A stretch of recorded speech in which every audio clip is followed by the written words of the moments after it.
What's up guys? Nandito na naman po ang inyong kabugnoy, nagbabalik. Hello guys, for today's video nga pala ngayon po ay morning na morning, araw po ngayon ng Huwebes. Kami ho'y nagkayayaan ho, kami ho'y magluluto ng pansit kanto. Aring aming lulutuin ng pansit kanto na galing ho sa aking kumparing Julius, gawa ng birthday ho niya nung isang araw, iba-iba daw pagkakanton, ikangay pampahaba ng buhay, pansit din niya naman ho, kagayaw. Dahil ilang araw nga din hong absent namin parang Julius, ngayon lang ho ulit pumasaw kay di arihot, di na ho gaganapin sa tapahan ng kanyang birthday kahit pa paano ay may raos daw ho. Dahil medyo hirap po siya ngayon at bagong anak ho ang kanyang asawa ay di arihot, pasit kanto na lang pinakain ho sa inyong mga kabugnoy, alay ayos na rin ho, busog na rin ho pagkagarnay. At nagbili ho siya diyan ng pasit kantaw na 6 na balot yata ho rin pasit kantaw, tapos at yung balot ho na muna ay di siya namin pagsasaluhan ho din ngayong maga. At ang ginawa ko na akong parang Julius ay di nakiusap po din siya dalawang magtatapa na kung maaari sila na daw muna magluto na rin. Ay alam nyo naman ho, alangan hindi pagbigyan, birthday boy ho kahapon. At ayan guys, ang binila na akong pare, 6 na piraso ho na, 6 na balot ho ng pasit kantaw. Laki may, aba, ay di masarap po yan. Hindi lang ho namin pinurong mahalang at baka naman mamay manakit ang puwait pagkagayaw. Nilahukan din ho namin ng chili mansay, ay di arehaw at hinahanap ko ay kumparit, bigla hong nawala. Akala ko nakuha na ng tubig, yung pala naman yung naghihinaw lang din sa kripaw. Tapos arehaw at napaharap na naman dito ating camera, din isa niluluto natin mga magtatapa, usok-usok at rin naman ho ating siya magtatapa, si Sidney, ay shoutout siya Sidney. Ang ginagawa naman ho dyan ni Sidney, arehaw, nagpagatong ho siya din ng pangga ng baaw para daw maluto rin kanyang kukuprahin. Kaya ho magtapa din ay, inyong muna isusulong ng kaunti yung baga, tapos saka ho niya lalagyan uli ng baaw. Para pagka sinindihan ho, ay di ayos na ayos ho, diretso na ho doon sa ating pugon.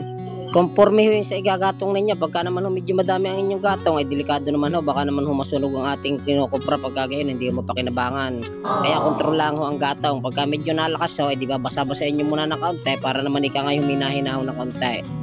Tapos ang kapatid naman ng Sidney, si Simon, ay shoutout din siya Simon, ay di agad na ho napunta doon sa ika nga sa gripot, kukuha daw ng tubig, at siya daw maglalaga muna, magpapakulot para nang pag nilagay namin mamayang kanton ay di madali humalutaw. Pero nakita ho ako din ng malamig na tubig at agad na ho akong uminom na yan, pero hindi ho ako hangover at ako lang ikangay gusto ko lang ho sa umaga yung malamig.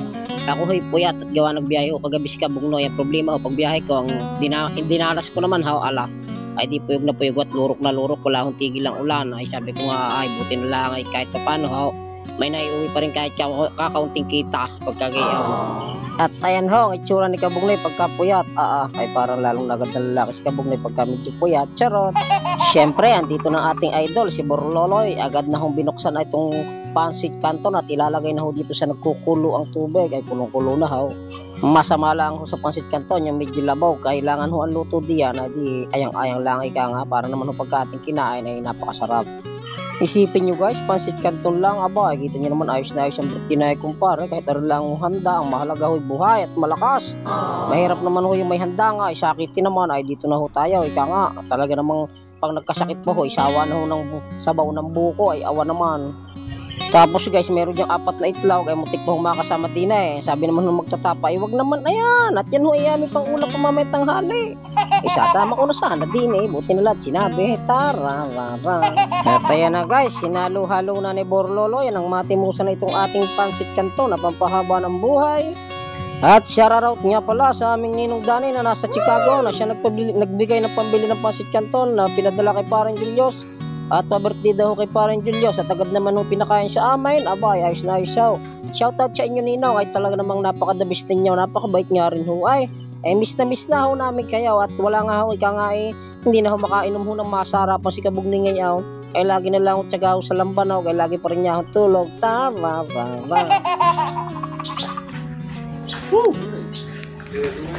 Nam, happy birthday!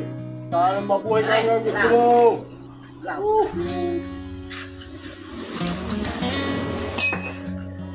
Bao yan.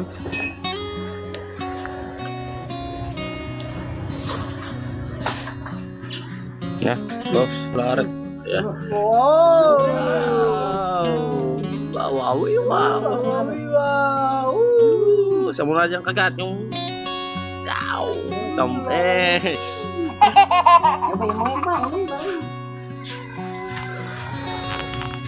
Yan po, sel tatay. Meatloaf.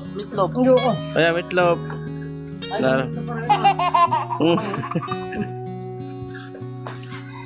Nga pala.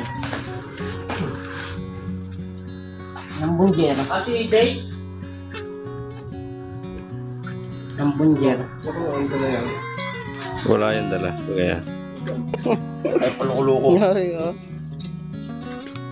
Dari, humarap nga muna na isa. Dapat yun ang birthday yan. Handa. Bagong anak ko ang asawa, kaya yun lang nakayanan.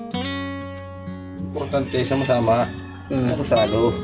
Oh, ayan na guys, yung may birthday naman ang natimos. Happy birthday uli sa'yo pare. Abay, maraming salamat. Kahit karne, abay, busog din niya ay mga kabugnoy. Kano ba yan guys? Hanggang dito na lang po aking video. Sana po inyong nagustuhan. At yung inyo pong nagustuhan, paki-follow, like, and share po. Paalam!